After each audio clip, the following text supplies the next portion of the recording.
Vamos a empezar el día de hoy con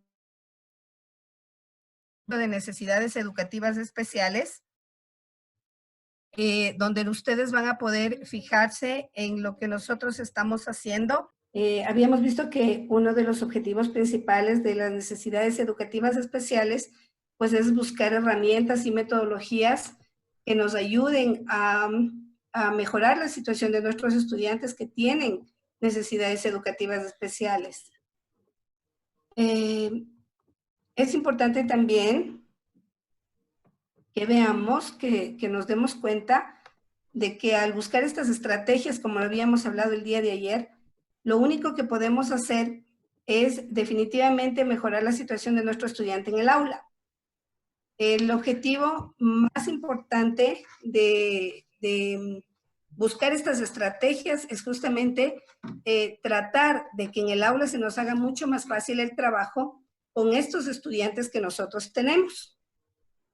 Es súper necesario que usted en las estrategias que nosotros habíamos visto, les voy a poner ahora las diapositivas, perfecto, nosotros veamos y tomemos en cuenta principalmente el objetivo, ¿no? Que es capacitar a los docentes en necesidades educativas especiales a través de un manejo técnico y efectivo basado en talleres y el análisis de caso para garantizar la calidad y la calidez en el desafío de la inclusividad educativa. Les voy a pasar en este momento un video que quiero que por favor lo vean, se den cuenta el tipo de necesidad educativa especial que tenía este niño, que ustedes lo van a reconocer inmediatamente, pero lo van a poder visualizar y de ahí nosotros vamos a hacer unas preguntas para que usted se pueda dar cuenta de lo que hablamos en el video.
Muy bien.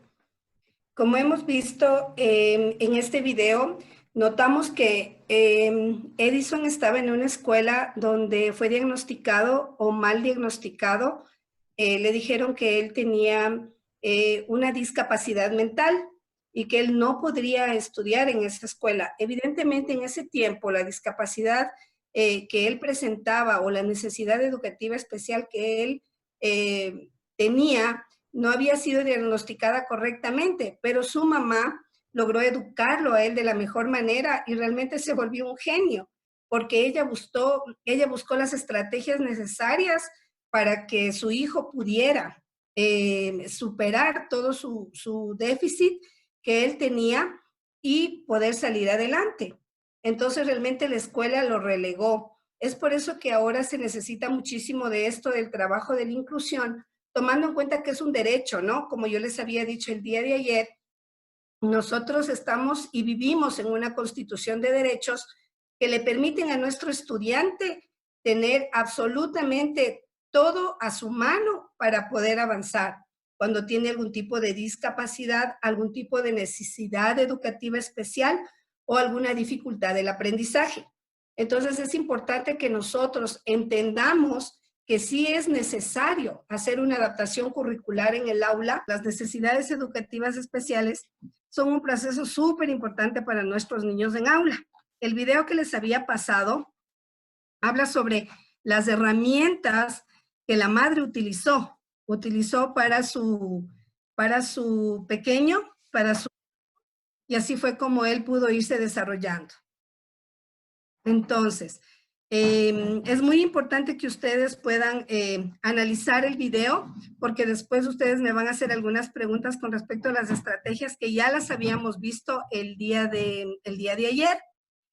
Pero también es importante que ustedes sepan que en el marco legal que existe en nuestra Constitución, dice que todos los estudiantes, absolutamente, no solo estudiantes, sino todos los niños o niñas que pertenecen a nuestro Estado, tienen el derecho a ser educados, sin importar la discapacidad, la necesidad educativa especial o el problema o dificultad de aprendizaje que tenga.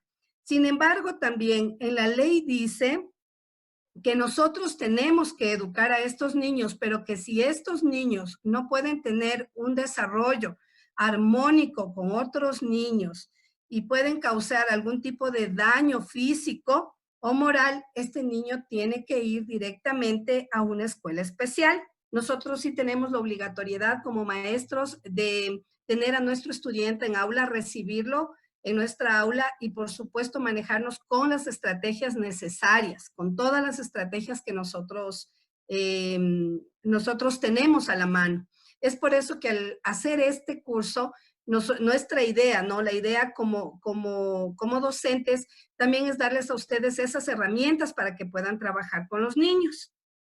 Ahora bien, cuando nosotros estamos haciendo adaptaciones curriculares, nosotros tenemos también varios tipos de adaptaciones curriculares que son las que vamos a trabajar con ustedes en el DIAC para que ustedes lo presenten como parte de las tareas que van a presentar, las que van a hacer ustedes. En el DIAC nosotros vamos a poder poner ahí todas las estrategias, toda la metodología que necesitamos para trabajar con estos estudiantes, especialmente con los estudiantes que tienen necesidades educativas especiales que ya están diagnosticados en sus aulas, con sus estudiantes. Hay que tomar en cuenta también que las necesidades educativas especiales no son características de un solo tipo, sino que tenemos varios tipos, varias necesidades educativas especiales y que las estrategias no son utilizadas, las mismas estrategias para todas las necesidades educativas que se presentan en el aula. Nosotros tenemos aquí, cuando estamos haciendo las adaptaciones curriculares, nosotros tenemos un proceso. Estos procesos que nosotros hacemos tienen que ir desde la inclusión. Todo empieza en la inclusión. Cómo nosotros incluimos a nuestro niño, pero ese no es un proceso que usted tiene que hacer. Ese proceso lo hace el Ministerio de Educación, lo hace la psicóloga que está a cargo y responsable, es decir, la persona encargada del DESE, y también lo hace el distrito. ¿Cómo lo hace el distrito? Con un equipo de trabajo profesional, que es el encargado de ver si es que este niño tiene necesidades educativas o no, si es que puede adaptarse tranquilamente al centro educativo y si el niño puede ingresar y ser parte del grupo con el que va a trabajar. Ahora la maestra sí tiene que hacer el proceso de inclusión en el aula. ¿Cómo hace la maestra el proceso de inclusión en el aula? Primero va a recibir la información adecuada del DESE. Después usted va a tener que hacer la evaluación inicial, como nosotros habíamos hablado el día de ayer, porque de la evaluación inicial parte absolutamente todo lo que el niño conoce y el niño desconoce. Eso es importantísimo, la evaluación inicial. Después de esto, usted va a tener que hacer una socialización y también va a tener que hacer una sensibilización en el aula con sus estudiantes, con sus alumnos. ¿Por qué razón? Porque los niños desconocen el problema que tiene X alumno con necesidad educativa especial y al momento en el que usted sensibiliza la dificultad del niño, pues automáticamente los otros niños, viendo que usted como ejemplo va trabajando con este pequeño, va a tener menos dificultades de adaptación y de aceptar y de ser aceptado en el aula.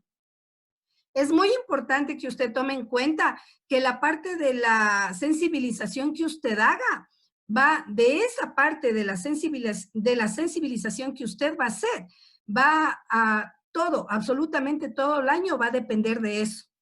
Porque si bien es cierto, nosotros conocemos y sabemos que los niños con necesidades educativas especiales tienen problemas bastante altos de autoestima baja.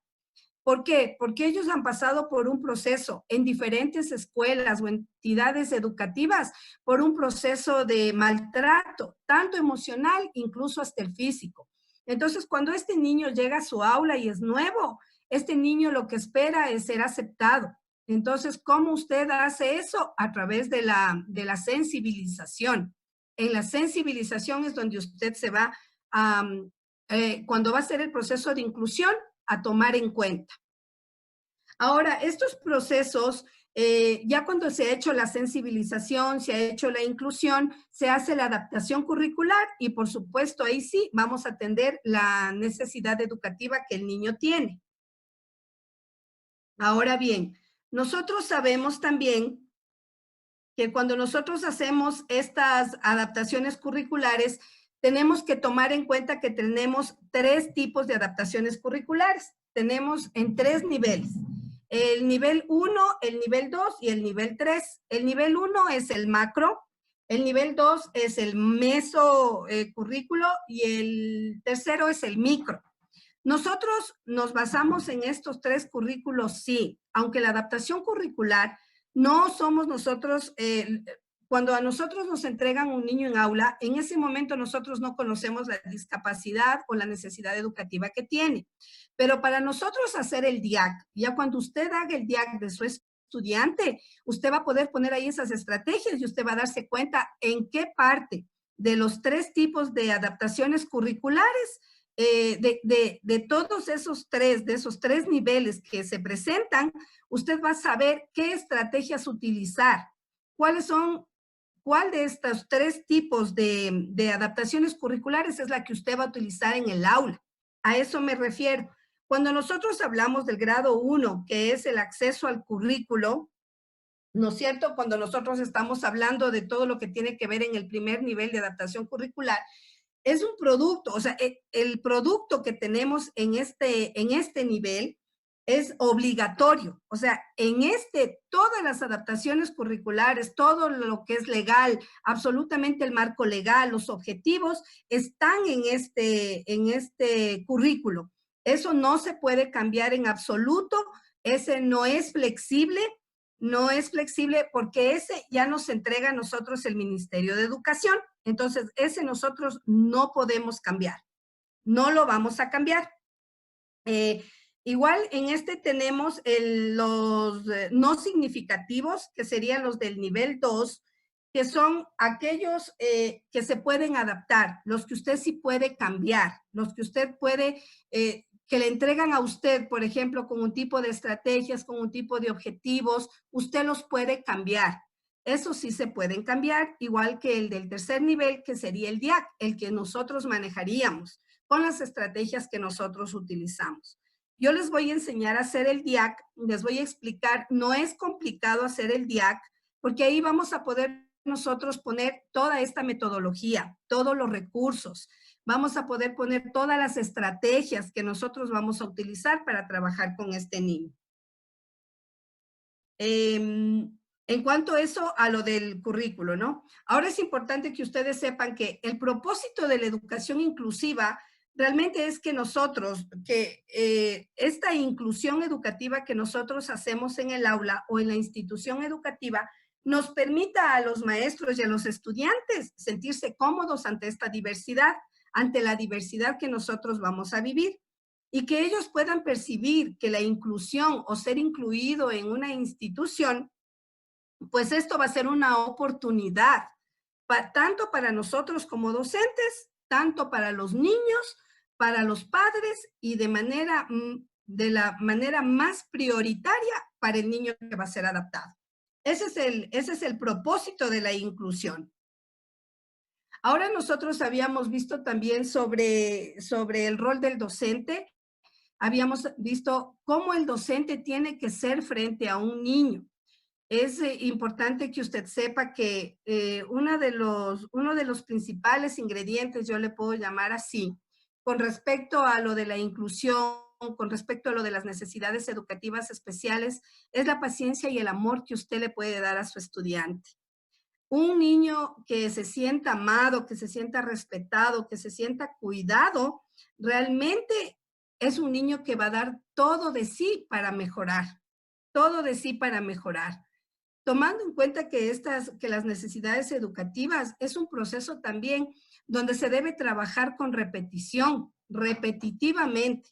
Nosotros tenemos que utilizar nuestras estrategias todo el tiempo. Y si ya nos damos cuenta que una de las estrategias que nosotros estamos utilizando, de las muchas estrategias, no nos está funcionando, debemos cambiar. Rápidamente buscar otra de las estrategias. Por eso es importante que usted tenga muchas estrategias para que pueda ir trabajando poco a poco con su estudiante. No se puede limitar solamente a una estrategia, que si una estrategia a usted ya le funcionó y le fue súper bien con esa estrategia, pero de pronto usted se da cuenta que en la mitad del ciclo escolar ya no le funciona y el niño se cansó de esa estrategia, usted debe cambiarla inmediatamente y debe poner otros recursos, tiene que trabajar con otra metodología, tiene que trabajar con otras herramientas, tiene que hacer otro material didáctico para que su estudiante pueda trabajar y pueda ir avanzando con los objetivos que usted se plantee con respecto a ese niño. Los objetivos no pueden ser solamente objetivos generales. Tienen que ser objetivos específicos y tampoco pueden ser a largo plazo. Tienen que ser objetivos a corto plazo. Y estos objetivos tienen que ir significativamente, tienen que ser cumplidos. Cuando nosotros nos referimos a objetivos, no solamente nos estamos refiriendo a una meta por alcanzar, sino que va a ser a largo plazo, sino que, por ejemplo, yo me pondría como un objetivo en clase, que mi estudiante que tiene una necesidad educativa especial en la lectoescritura, por ejemplo, él no puede reconocer las palabras, no puede reconocer algunas letras. ¿Cuál sería mi objetivo en ese momento? Que mi estudiante durante una semana aprenda las vocales. Bueno, tenemos que proporcionar también modelos, cuando nosotros estemos con nuestro estudiante con necesidades educativas especiales, definitivamente también tenemos que ser un modelo frente a nuestro estudiante. Cualquiera de nuestros estudiantes tiene que vernos como un modelo para que ellos puedan ser representados de alguna manera, más allá de representados, perdón, lo que ellos tienen que hacer es a través de nuestro modelo sentirse tranquilos, sentirse contentos y al ver que nosotros estamos haciendo un buen trabajo con ellos, pues vamos a encontrar resultados excelentes en los niños. Las necesidades educativas especiales también hay que tomar en cuenta que muchas de ellas no tienen cura, son necesidades educativas marcadas, pero que sí tienen un parar cuando nosotros hacemos una intervención rápida, una intervención efectiva y una intervención siempre, siempre prematura. Porque muchos de nuestros estudiantes, yo me he dado cuenta que muchos de nuestros estudiantes o de mis pacientes que tienen necesidades educativas especiales no han sido intervenidos adecuadamente desde el inicio de su pasan los años sin ser tomados en cuenta las necesidades educativas especiales y cuando ya están en un grado alto de primaria o de secundaria, se empiezan a dar cuenta que hay niños que no escriben bien, que no leen bien, que no suman, que no restan, que no multiplican y las maestras dicen, ¿qué pasó con las otras maestras que no se dieron cuenta de la necesidad educativa especial que este niño tiene? ¿Y por qué ahora yo estoy con este estudiante que no suma?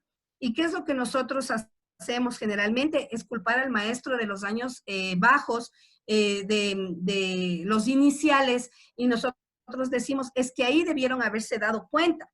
Y en realidad, sí, algunos maestros pudieron haberse dado cuenta, pero realmente la responsabilidad de saber qué estaba pasando con este estudiante, más allá de la del maestro, también es la de los padres. pero la educación que nosotros tenemos en nuestro país en realidad hace que muchas maestras pasen por alto estos problemas y los sigan pasando de año. Cuando llegan ya a, como el día de ayer hubo una maestra, no recuerdo, pero sé que era de segundo de bachillerato, que me había comentado que ella tenía un estudiante que desde décimo ya ella había notado que la niña tenía problemas y una necesidad educativa especial que tenía que ver con la dislexia. Y que en segundo de bachillerato este estudiante todavía no escribía, tenía algunas dificultades bastante marcadas y que lamentablemente todo este problema que no ha sido diagnosticado a tiempo y tratado a tiempo le ha producido problemas ahora ya de depresión, que ella ya no quiere entrar al colegio, ya no quiere ir a las clases, ya no quiere estudiar. ¿Por qué razón? Porque como esta niña no fue detectada a tiempo cuando ella estuvo en sus niveles bajos, o sea, en los iniciales, entonces se le detectó cuando estuvo en décimo. Pero cuando ya este estudiante estuvo en décimo, ya se debía haber hecho una intervención profunda ahí. Porque si ya en décimo se descubrió o se pudo diagnosticar el problema de ella, ahí ya debía haber sido tratado.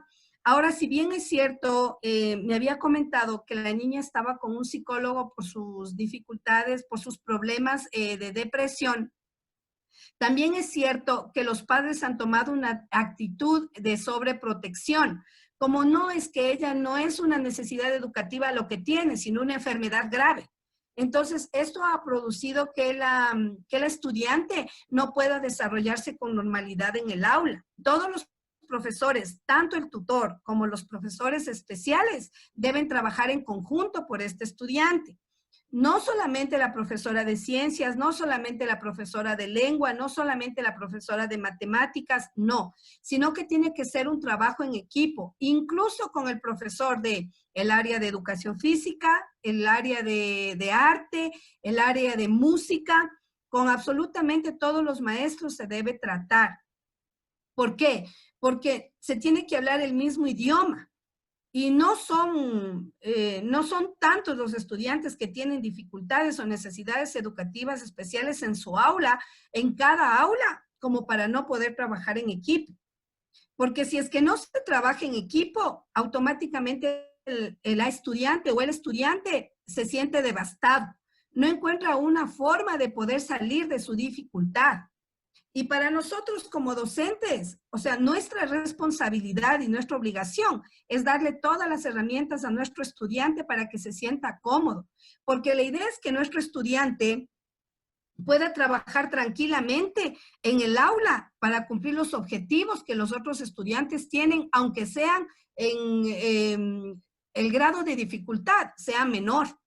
Entonces, si nosotros no trabajamos en equipo, es imposible que nosotros le saquemos a ese estudiante adelante. Eso es lo que yo les decía el día de ayer, que si todos los profesores trabajan en equipo y apoyándose y ayudándose, es mucho más fácil sacar adelante a su estudiante. Hay muchas instituciones educativas donde realmente impera mucho el egoísmo y a veces creemos que el estudiante es solo nuestro. Cuando nosotros somos tutores, nosotros pensamos que ese estudiante es nuestro y que yo le voy a sacar adelante al estudiante sola y sin la ayuda de nadie. En realidad, en las necesidades educativas especiales, todos debemos ser compañeros, todos debemos apoyarnos para sacar adelante a ese estudiante. Si nosotros no trabajamos en conjunto, es imposible. Y hay que tomar en cuenta que estos estudiantes vienen generalmente de otras instituciones, como les había dicho anteriormente, donde estos estudiantes son abusados o maltratados, su autoestima es totalmente baja y nosotros debemos trabajar también en esos aspectos. Aunque a veces nosotros decimos que eso lo haga el psicólogo. Realmente el psicólogo no puede trabajar con ese estudiante las 8 horas diarias que usted como maestro sí trabaja. Por eso es que nosotros tenemos una ventaja en el momento de ser tutores, en el caso de la primaria, y también nosotros tenemos una ventaja cuando estamos trabajando con estudiantes de secundaria, porque pasamos muchísimo tiempo con esos estudiantes y ese tiempo que ellos pasan con nosotros, para ellos se vuelve bastante productivo, porque ellos aprenden de nosotros. Tienen que aprender de nosotros. ¿Y cómo lo hacemos? Exactamente eso, trabajando en equipo.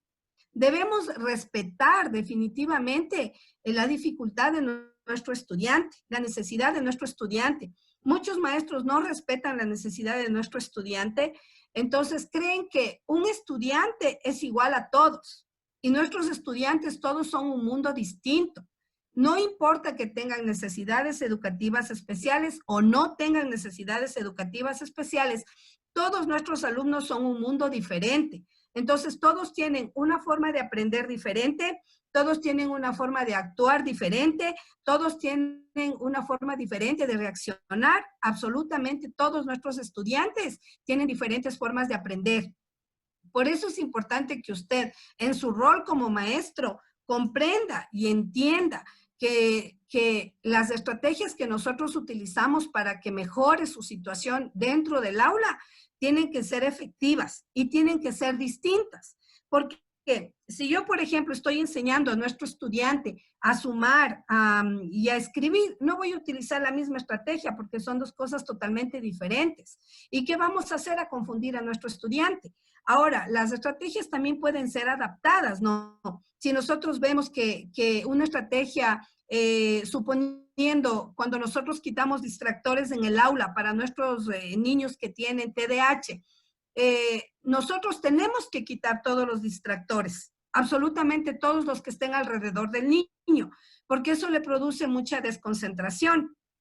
Pero nosotros también sabemos que si sacamos los distractores que tenemos en el aula para nuestro niño con necesidades educativas especiales como el TDAH, le va a servir también a nuestro niño que tiene, yo que sé, una discapacidad intelectual limítrofe. Entonces digo, a ver, ¿le va a servir o no le va a servir ese espacio a mi niño? Entonces yo tengo que automáticamente adaptar esos espacios para mi otro estudiante. Ahora, generalmente en las aulas, no sé si en su institución es así, pero generalmente en las aulas se pone un solo niño con necesidades educativas especiales. Pero evidentemente hay aulas donde no hay solo uno, sino hasta 2 o 3 niños que tienen algún tipo de necesidad educativa. Yo he visto en algunas aulas, en algunos centros educativos, que sí hay un niño con TDAH, hay un niño con discapacidad intelectual limítrofe y también puede haber un niño con una necesidad educativa especial como la dislexia. Entonces, hay varios niños en un aula. Entonces, ahí se hace mucho más difícil el trabajo, pero no es imposible. No es imposible adaptar porque usted ya va a poder hacer el DIAC y ya cuando usted haga el DIAC ya va a ser muy fácil para usted poder manejar esas estrategias. Pero generalmente el DC, que es el encargado de hacer las listas de los estudiantes en las aulas porque conoce los problemas y las necesidades educativas especiales de los niños que están matriculados, se encarga de poner en diferentes aulas algunos estudiantes y a tratar de poner uno solo por aula, especialmente en la primaria, porque en la primaria es más difícil poder trabajar con 3 o 4 niños con necesidades educativas especiales y con un grupo grande de 30 alumnos, que es lo que hoy la ley le obliga, ¿no? A tener en aula como máximo, máximo hasta 35 estudiantes. Entonces, es bien importante que usted reconozca a sus estudiantes y les puede ayudar. Yo utilizo mucho también el juego. Yo juego con mis estudiantes y a través del juego les enseño un montón de cosas, les enseño cómo es la naturaleza, les enseño los números, les enseño las letras, todo con juegos. A ellos les gusta mucho jugar, entonces ellos sienten que el aprendizaje es más significativo, mucho más significativo. Entonces, sí es importante que usted reconozca estos aspectos, que tiene que trabajar con su estudiante, usted tiene que aportar saberes, técnicas y mecanismos cognitivos, todo lo que usted vaya a hacer tiene que ser estudiado, tiene que ser preparado, todo lo que usted haga no puede ser improvisado, porque usted no puede improvisar una clase para un niño con TDAH en 20 minutos o en una hora. Usted tiene que venir preparado para darle la clase a su estudiante, porque los estudiantes con TDAH reaccionan de manera distinta. todos nuestros estudiantes con necesidades educativas. Incluso no pueden estar ni siquiera, hay momentos en que nuestros estudiantes están tristes, han tenido problemas en su casa, sus padres han venido, yo que sé, antes de salir de la escuela, como decía ayer Lenin, que sus padres se golpearon, se pegaron, y el niño llega al aula y viene al aula a golpear a todos sus compañeros porque cree que eso es normal. Entonces nosotros tenemos también que identificar qué está pasando con nuestro estudiante y qué cambios él tiene constantemente, porque no siempre están alegres, no siempre están tristes, no siempre están violentos o no siempre están agresivos. Entonces, ¿por qué razón nuestro estudiante está así cuando nosotros aprendemos a conocerlo en el aula? Es importante también que usted esté en contacto con él y que todos los maestros se sientan en contacto con el estudiante. Si un profesor no tiene una buena actitud frente a ese estudiante, es bien difícil que el estudiante pueda progresar. A veces nosotros decimos, pero yo no tengo la obligación de quererle al estudiante. En realidad sí estamos en la obligación de quererle porque es nuestro estudiante y está bajo nuestra responsabilidad. Y si nosotros como maestros no tenemos dominio propio en el aula, estamos perdidos. Porque uno de los ingredientes más importantes o requisito más importante del maestro en aula es precisamente tener dominio propio. Ser un maestro que tenga la capacidad de entender que su estudiante tiene dificultades, que tiene problemas. Entonces, si es que usted no es paciente, si usted no tiene una actitud positiva, es muy complicado que su estudiante pueda trabajar con tranquilidad en el aula con usted. Eso es en cuanto a la metodología que hemos aplicado, al rol del maestro. Tengo ahí una pregunta de Jesús. Jesús, buenas noches. Buenas noches, Ronnie. Muchas gracias por sus preguntas. Me dice que al empezar mi explicación mencioné algo muy importante sobre la sensibilización en el aula, pero considerando que muchas veces, como bien mencioné, es normal la falta de autoestima en aquellos alumnos o alumnas que necesitan adaptación. ¿Cómo deberíamos abordar dicha sensibilización? Muy bien. ¿Cómo abordamos nosotros la sensibilización? Primero, es importante que usted se prepare con respecto a la necesidad educativa especial que su estudiante tenga.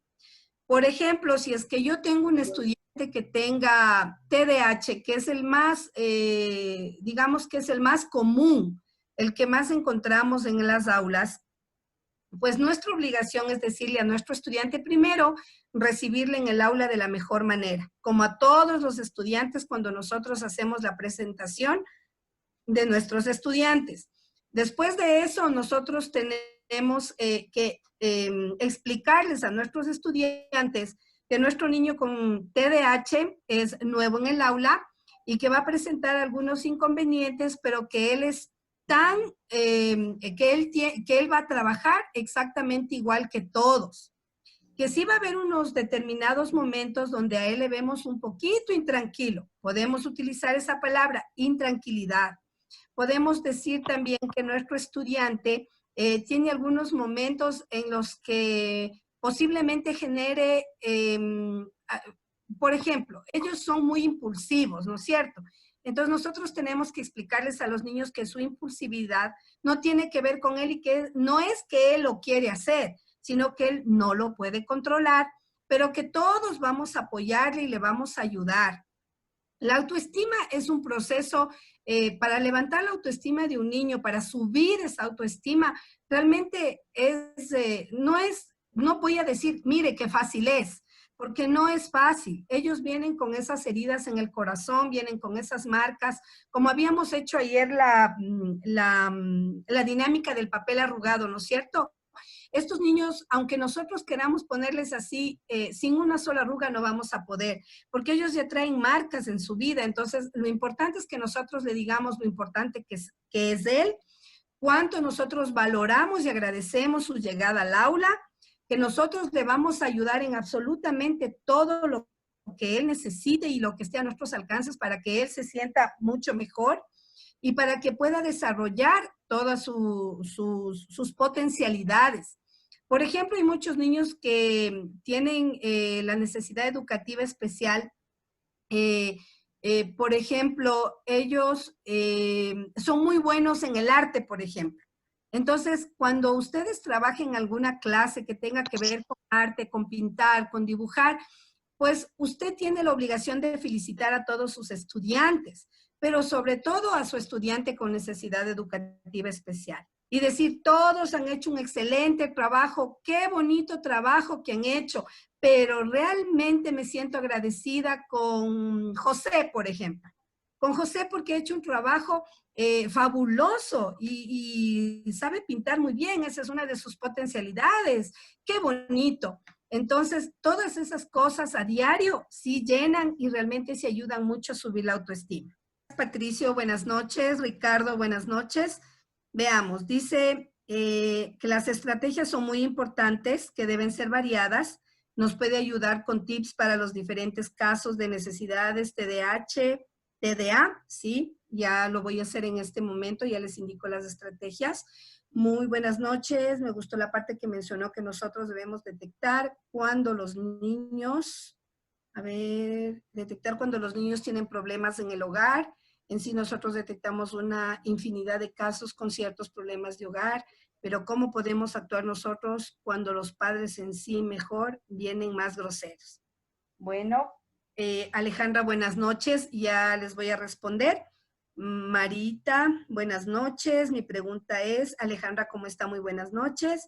¿Qué sugerencias deberíamos considerar con los estudiantes de necesidades educativas especiales donde existe la sobreprotección de sus padres?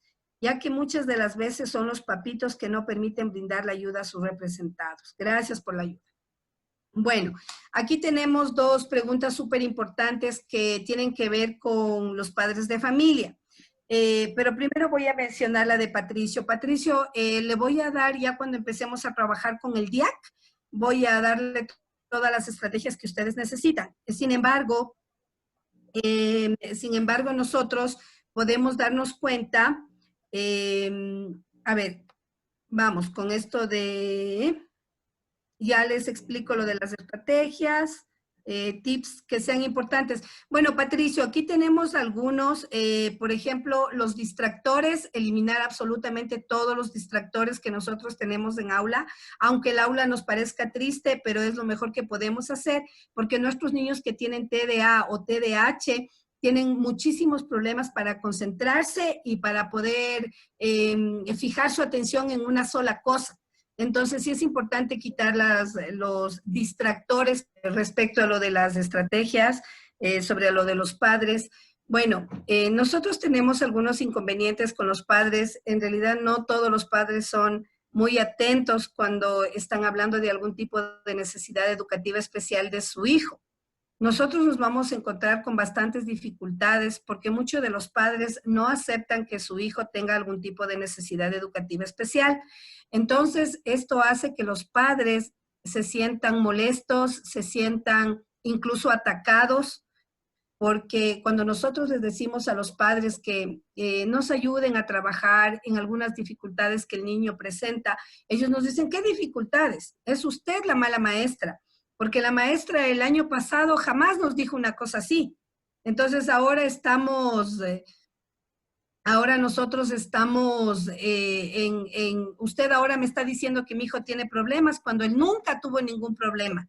La maestra no le quiere. Entonces nosotros nos encontramos con ese tipo de situaciones constantemente, pero nosotros tenemos, yo siempre digo que la palabra blanda calma siempre cualquier situación. Entonces, cuando su padre de familia venga y diga, bueno, yo no quiero que usted me diga nada, pues usted con toda la calma del mundo, yo sé que es difícil, yo soy maestra también, pero nosotros sí podemos ganarnos al padre diciendo, mire, papito, lo único que nosotros queremos es que usted comprenda que necesitamos su apoyo para que el niño mejore en algunas áreas. Tenemos esta área, trabajemos juntos, trabajemos en equipo, tratar de la manera pero más calmada hablar con el papá. Sin embargo, cuando se habla de necesidades educativas especiales, generalmente ya hablan con el psicólogo de la institución. Entonces el psicólogo hace una cita con ellos, les explica la situación, porque generalmente cuando nosotros tenemos un diagnóstico, yo les decía ayer, que el DESE no hace diagnósticos, el DESE no hace intervenciones, pero sí puede tener los informes psicopedagógicos que reciban de los niños y con eso puede hacer algunas adaptaciones, llamar a los padres, hacer la conversación con los padres, que sí es súper importante para que sensibilizar al padre. Y ahí usted pueda tener una mejor apertura con respecto a los papás.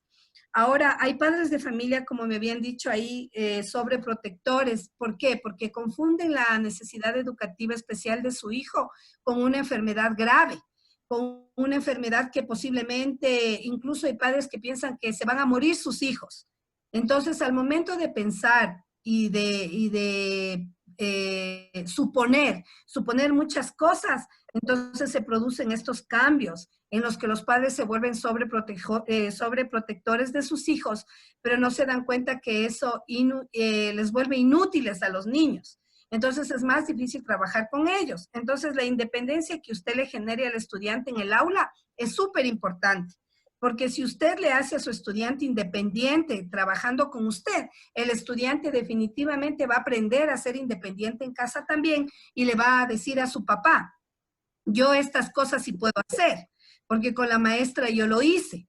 Entonces usted tiene que ayudarle a ese estudiante a ser totalmente independiente en el aula para que usted pueda trabajar con él. Y decirles a los padres que si bien es cierto la necesidad educativa especial que el niño tiene o su hijo tiene, es una situación en este momento, cuando es al principio adversa, pues poco a poco va a ir mejorando. Poco a poco va a ir mejorando. Y eso le va a ayudar muchísimo al papá también a entender que la sobreprotección, en vez de ayudarle, le está haciendo daño. Eso es importantísimo también hablarlo con el DESE. Cuando usted encuentre una situación como esta de sobreprotección, así extrema, como la de este otro caso de esta niña que me había comentado una de las profesoras, pues es muy importante que usted inmediatamente lo reporte al DESE. ¿Por qué? Porque el DESE ahí sí puede hacer una intervención con padres. Puede hablar con los padres para que la situación de su hijo mejore y para que se vaya calmando poco a poco y vaya soltando ese miedo a que, entre comillas, su niño pueda morir. Porque generalmente eso pasa con los papás. Mi experiencia me ha dicho que muchos padres de familia creen que es una enfermedad la necesidad que el niño tiene. Entonces, al sentir que está enfermo, póngase usted también en los zapatos del padre de familia, que a usted le dicen que su niño tiene una necesidad educativa especial y usted no sabe cómo manejar esa situación. Y muchos psicólogos le dicen, algunos, ¿no? No todos, evidentemente, porque son muy éticos, pero hay otros psicólogos que le dicen, no tiene cura, es lo peor que le pudo haber sucedido, pero vamos a tratar de hacer lo posible porque el niño mejore, pero realmente es una situación grave o terrible.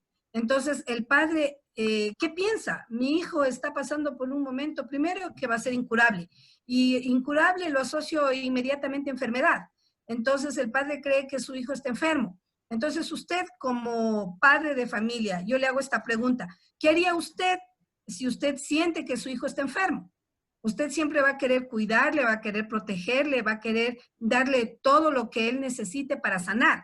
Entonces, muchos padres no comprenden que no es una enfermedad, sino es una situación, es un momento que está marcado en el aprendizaje nada más. Entonces, los padres a ellos les cuesta mucho porque pasan por un proceso de duelo muy difícil. Y este proceso de duelo es el que les hace actuar a veces equivocadamente. No les digo que están actuando mal, sino equivocado. ¿Por qué? Porque ellos creen que de la manera en la que ellos están tratándole a su hijo, se va a recuperar. Entonces hay que tomar eso también en cuenta. A veces nos es muy difícil, pero nosotros sí debemos de ley ponernos en los zapatos de los padres también para poder entender la situación por la que ellos están pasando. Porque muchos de los padres de familia, aunque no nos digan en ese momento, oiga, profesora, ¿sabe qué? Mi hijo hoy está mal con usted, pero posiblemente ese padre ya recibió una cantidad enorme de quejas de otros maestros. Y el padre se siente cansado y se siente agotado. Ya, veamos aquí cuál es el límite a lo que los maestros podemos llegar con las exigencias a los estudiantes con este tipo de dificultades sin que ellos se sientan demasiado presionados en el cumplimiento de sus tareas. Bueno, los maestros con respecto a nuestros niños no tenemos límites, porque nosotros sabemos que con ellos tenemos que trabajar muchísimo bajo presión. ¿Por qué? Porque no todos nuestros estudiantes con necesidades educativas especiales, más bien dicho, nuestros estudiantes no son iguales que los otros. Entonces nosotros podemos medir el nivel de presión que manejamos en estos niños. Pero usted sí se va a dar cuenta cuando su estudiante con necesidades educativas especiales esté cansado, por ejemplo. Él mismo le va a decir a usted, estoy cansado, ya no quiero hacer más, ya no puedo trabajar más. En ese momento usted tiene que parar, pero por unos minutos, hacerle una pausa activa a su niño y decirle, muy bien, entonces vamos a descansar, vamos a cambiar de actividad. No significa que no le vamos, no vamos a dejar que él se siente y que no haga absolutamente nada, sino más bien dicho, vamos a cambiar de actividad. Esa es una de las maneras en la que nosotros podemos eh, eh, ponernos, digamos que un límite tal vez en el cambio de estrategia que vamos a utilizar, pero usted no se limite, trabaje todo lo que más pueda con su estudiante mientras él permanece en el aula con usted. No se limite, trabaje, trabaje y trabaje y trabaje hasta el cansancio con él. Y a eso le explico, cuando él se sienta cansado y agotado, cambie de actividad y después regrese a la actividad en la que estaba, porque tiene que concluir el proyecto con el que usted está trabajando. Por ejemplo, si usted está haciendo 10 sumas y su niño se siente cansado en la sexta suma, usted le dice muy bien, él le va a decir a usted, estoy cansado, ya no quiero hacer más, o demostrarle de alguna manera física, o de alguna manera con su estado de ánimo, usted se va a dar cuenta. Cambie la estrategia o cambie de actividad y después regrese. A ver, ahora sí, ya cambiamos de actividad, pero tenemos que terminar nuestro trabajo. Tiene que terminar, usted tiene que empezar y terminar el trabajo con su estudiante. Eso le va a ayudar a él a disciplinarse y le va a ayudar también a cumplir y a lograr las metas que se proponga. Aquí nos indica eh, Yajaira Aro. Buenas noches. En la UDAI nos mencionaban que en casos donde en casos en que lleguen diagnósticos externos, no era necesario que realizáramos la derivación a su unidad, que se puedan manejar de manera interna, o sea, es decir, que lo puedan manejar de manera interna, siendo el Es DESE decir, quien realizara la reunión con los docentes para la socialización brindada a las estrategias para el manejo del aula. Eh, Más tenemos dice, casos que vienen con diagnósticos no acordes al desenvolvimiento del estudiante, tanto de psicólogos privados o incluso de la misma UDAI. Y aquí vienen las preguntas. ¿Es necesario realizar la derivación de la UDAI o en todos los casos? Dos. ¿Es nuestra evaluación el sustento suficiente para contrarrestar informes y diagnósticos erróneos o es necesario una evaluación con otro profesional externo? Estas son esas dos preguntas. Luego, dime si es que ya, les entendí. sí, más o menos le comprendo. Ahora, bien, cuando, por ejemplo, la UDAI a nosotros nos manda estudiantes con algunos diagnósticos, es porque estos niños han sido diagnosticados por un equipo de profesionales del distrito y del Ministerio de Educación. Ahora, si es que nuestro estudiante, nosotros vemos que ese diagnóstico puede estar errado, a pesar de que con ese es con el que se van a manejar en las instituciones educativas, porque para hacer la intervención o para hacer la inclusión de ese estudiante se necesita obligatoriamente ese diagnóstico de la UDAI, pero si usted nota que su estudiante, ahora, yo le recuerdo también que usted como maestro no puede hacer diagnóstico. Por ejemplo, digamos, nos traen un niño con discapacidad intelectual limítrofe, por ejemplo, y nosotros vemos que este niño es capaz de hacer absolutamente todo y normal, como cualquier otro niño, y que realmente no hay ningún inconveniente, no hay lento aprendizaje, hace absolutamente todo. Entonces ahí sí usted puede hacer una derivación a su DS, a su centro de orientación en el colegio, para que ellos le manden a hacer una evaluación externa. Y ahí sí, poder verificar si realmente el diagnóstico estaba acertado o no. Ahora es cierto también que hay psicopedagogos que no hacen diagnóstico. un diagnóstico correcto. Porque, por ejemplo, para TDAH no solamente tiene que hacer ese diagnóstico el psicólogo o solo el psicopedagogo, sino también el neurólogo. Entonces, sí es importante que se haga una evaluación por fuera también, si es que fuese el caso de la UDAI la que se equivocó.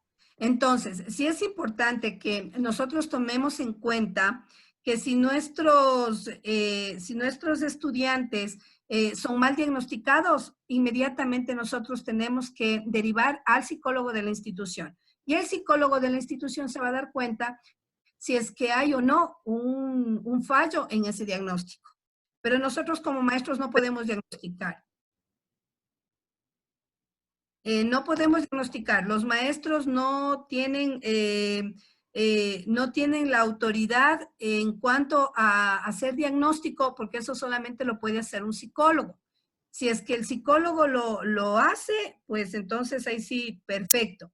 Pero si es que el psicólogo con el psicopedagogo y el neurólogo en caso de los trastornos del desarrollo, como autismo, Asperger, como TDAH, cualquiera de las necesidades educativas especiales que tengamos con discapacidad, nosotros tenemos que dejarle que eso lo hagan los profesionales.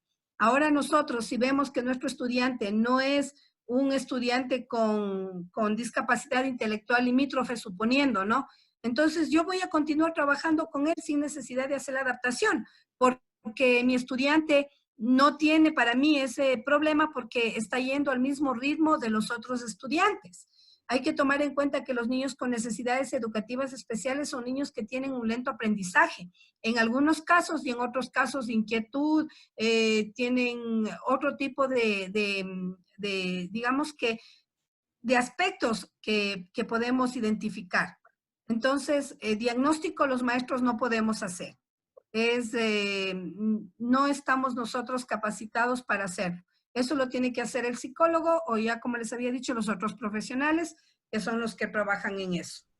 María Elena, Ya. también, perdón, están preguntando sobre cómo se puede ayudar a un estudiante con TDAH en cuanto a la actitud agresiva y también en cómo se puede trabajar con un niño que presenta parálisis cerebral.